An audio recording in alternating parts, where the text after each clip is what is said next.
Hello বন্ধুরা, আমি দীপ আর তোমরা শুনছো ভূতবং। ঈদ স্পেশাল এপিসোডে তোমাদের সকলকে স্বাগত। বন্ধুরা, আজ ঈদ উপলক্ষে তোমাদের জন্য একটা এক্সট্রা এপিসোড নিয়ে এসেছি। আজকের ঘটনাটি শেয়ার করেছে ঢাকা বাংলাদেশ থেকে সাদিয়া রেহমান। সাদিয়া দি আমাকে এই ঘটনাটা 1 মাস আগেই শেয়ার করেছিল আর বলেছিল, দীপ তুমি এই ঘটনাটা ঈদ উপলক্ষে একটা এক্সট্রা এপিসোডে পড়ে শুনিও। তো তাই আজ ঘটনাটি পড়ে শোনাচ্ছি।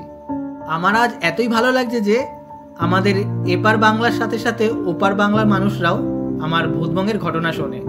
কিন্তু খারাপ লাগে যে অনেকে ঘটনা শোনে কিন্তু সাবস্ক্রাইব করে না। তোমাদের একটা সাবস্ক্রাইব আমাকে অনেকটা মোটিভেশন দেবে আর আমি তোমাদের জন্য আরও ভয়ানক ঘটনা নিয়ে আসতে পারবো।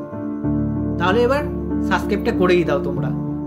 আর কথা বাড়াচ্ছি না, তোমরা রেডি হয়ে যাও, কানে হেডফোন গুঁজে নাও। চলো আজকের ঈদ স্পেশাল এপিসোডের ঘটনাটি শোনা যাক। হ্যালো দীপ, আমি সাদিয়া রেহমান, ঢাকা বাংলাদেশ থেকে বলছি। আমি তোমার ভূতবঙ্গের খুব বড় ফ্যান। ভূতবঙ্গের ঘটনাগুলি আমি নিয়মিত শুনি। আজ একটা ঘটনা শেয়ার করলাম যেটা ঘটেছিল আমার হাজব্যান্ডের সাথে। ঘটনাটি 2 বছর আগের। একদিন আমার হাজব্যান্ডের অফিস কলিগসদের বাড়িতে ইনভাইটেশন ছিল। ও অফিস থেকেই ওই ডাইরেক্ট ইনভাইটেশন অ্যাটেন্ড করতে যায় আর আমাকে ফোন করে বলে দেয় ও ফেরার সময় আমার জন্য কাচ্চি বিরিয়ানি নিয়ে আসবে। সেই মতো ও ফেরার সময় বিরিয়ানি কেনে। আর সেই দিন সারা দিন ধরে খুব বৃষ্টি হচ্ছিল। ফেরার সময় হাজব্যান্ড সিএনজির জন্য দাঁড়ায় কিছুক্ষণ, কিন্তু কিছুতেই পায় না। সিএনজির জন্য ওয়েট করতে করতে ও 2-3টে রিক্সাও ছেড়ে দেয়। রাত তখন 10:30। ও ভাবছে রিক্সাগুলো ছেড়ে দিয়ে ভুল করলাম, এমনিতেই বৃষ্টি হচ্ছে, কোন সময় আরও জোরে নেমে পড়বে ঠিক নেই। এই ভাবতে ভাবতে ও দেখে কিছুটা দূরে একটা রিক্সা এসে দাঁড়ালো। ও সঙ্গে সঙ্গে যায়, রিক্সা চালককে গিয়ে বলে, ভাইয়া ভাড়া যাবেন? রিক্সা চালক বলে, হ্যাঁ যাব। প্রতিদিনের থেকে একটু বেশি ভাড়া চায়। হাজবেন্ডও তা মেনে নেয়, কারণ স্বাভাবিক, বৃষ্টি বাদলের রাত, তার মধ্যে সিএনজি পাওয়া যাচ্ছে না। তো বাধ্য হয়ে চালকের চাহিদা মতো ভাড়া মেনে নেয়। রিক্সা চালক একদম আস্তে আস্তে চালাচ্ছিল। হাজবেন্ড বলে, ভাইয়া একটু জোরে টানুন, নয়তো 12টা বেজে যাবে যেতে যেতে। তো তারপর রিক্সা চালক জোরেই টানে। হাজব্যান্ড ফোন ঘাটছে। হঠাৎ রিক্সা চালক বলে, ভাইয়া কাচ্চি বিরিয়ানি নিয়ে যাচ্ছেন? হাজব্যান্ড বলে, হ্যাঁ কেন? তখন চালক বলে, না গন্ধ পেলাম তো তাই জিজ্ঞাসা করলাম। এই কথার পর দুজনই আবার চুপ হয়ে যায়। 2-3 মিনিট পর আবারও রিক্সা চালক বলে, ভাইয়া অনেক বছর হয়ে গেল কাচ্চি বিরিয়ানি খাই না। হাজবেন্ড বলে, কেন খান না? কিনে তো খেতে পারেন। তারপর আবারও সেই রিক্সা চালক চুপ হয়ে যায়। কিছুক্ষণ পর আবারও বলে ওঠে, ভাইয়া বিরিয়ানিটা দিয়ে যান। হাজবেন্ড বলে, দিয়ে যান মানে? পাগল নাকি আপনি? চালক বলে, না পাগল না, ভালো চান তো বিরিয়ানিটা দিয়ে যান। এই কথা শুনে তো হাজবেন্ডের মাথা গরম হয়ে যায়। হাজবেন্ড বলে ওঠে, হুমকি দিচ্ছেন নাকি? ভালো চান তো দিয়ে যান মানে? এই কথা বলে আমার হাজবেন্ড ওই রিক্সা চালককে 2-3টে গালাগালিও দেয় আর রিক্সা থেকে নেমে পড়ে। যা টাকা ভাড়া হয়েছিল তা দিয়ে হাজবেন্ড বলে, আপনি এবার যেতে পারেন, এমন পাগলের রিক্সায় আমি যাব না। রিক্সা চালক হাজবেন্ডকে বলে, যে কাজটা করলেন একদমই ভালো করলেন না। এই বলে সে রিক্সা নিয়ে সে জায়গা থেকে বেরিয়ে যায়। আবারও হাজব্যান্ড ওয়েট করে অন্য রিক্সার জন্য, কোনো রিক্সা আসছিল না। কিছুক্ষণ দাঁড়ানোর পর একজন লোক মুখে মাস্ক পরা অবস্থায় হাজব্যান্ডের সামনে এসে দাঁড়ায়। হাজব্যান্ডকে বলে, ভাইয়া কোথায় যাবেন বলুন। হাজব্যান্ড বলে, আমি কোথায় যাব আপনি জেনে কি করবেন? তখন সেই লোকটি বলে, ভাইয়া আমার রিক্সা আছে একটু দূরে দাঁড় করানো, আপনি চাইলে আমার রিক্সায় যেতে পারেন। হাজব্যান্ড রাজি হয়ে যায়। তারপর রিক্সা চালকের সাথে ওনার রিক্সা যেইখানে রাখা আছে সে জায়গায় হেঁটে যাওয়া শুরু করে। হাজব্যান্ড সেই রিক্সা চালককে বলে, রাত বিরেতে আপনাদের কিছু রিক্সাওয়ালা আছে যারা প্যাসেঞ্জারদের সাথে খুবই বেয়াদবি করে। তখন সেই চালক উত্তর দেয়, ও আচ্ছা। এতটুকুই বলে। রিক্সা চালক হাজব্যান্ডের থেকে একটু এগিয়েই হাঁটছিল। হাজব্যান্ড জিজ্ঞাসা করে, ভাইয়া এখনও আপনি মাস্ক পরে? করোনা তো কবে চলে গেছে, আর আপনি এখনও মাস্ক ছাড়েননি?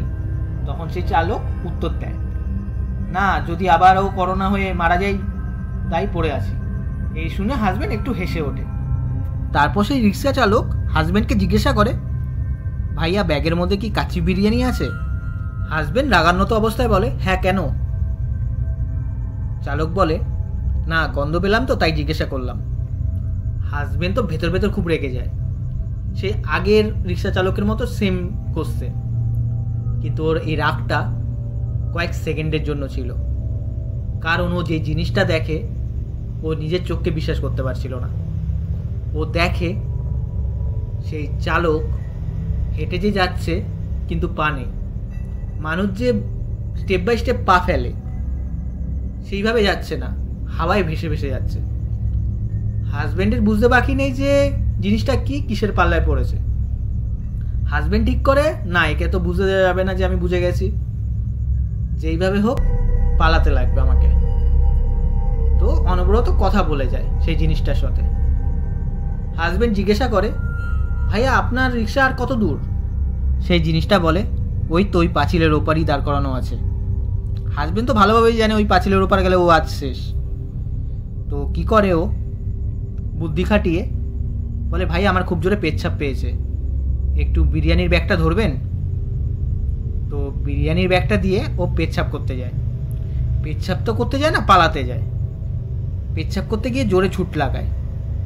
ছুটতে ছুটতে সামনে দেখে একটা সিএনজি আসছে। ও হাত দেখিয়ে সেটাকে দাঁড় করায় আর সিএনজিতে উঠে পড়ে। এবার সিএনজির চালক বলছে, ভাইয়া আপনি এইভাবে দৌড়াচ্ছিলেন কেন? মানে হাজব্যান্ডের এমন অবস্থা হয়েছিল, মানে কিছু বলার অবস্থায় ছিল না। তো সিএনজিতে আরও দুজন প্যাসেঞ্জার ছিল। হাজব্যান্ডের চোখে মুখে জল দেয় আর একটু জল খাওয়ায়। তো হাজব্যান্ড নর্মাল অবস্থায় ফেরে। তখন হাজব্যান্ড ওনাদেরকে পুরো ঘটনাটা বলে যে এই হয়েছে আমার সাথে। তখন সিএনজি চালক বলে, হ্যাঁ এরকম ঘটনা তো ওই রাস্তায় আমিও শুনেছি, 2-3 জনের সাথে হয়েছে। ওনারাও এরকম রাতে খাবার নিয়ে যাচ্ছিল, মাছ মাংস বা এরকম কিছু, তো ওনারাও এমন অলৌকিক জিনিসের পাল্লায় পড়েছিল।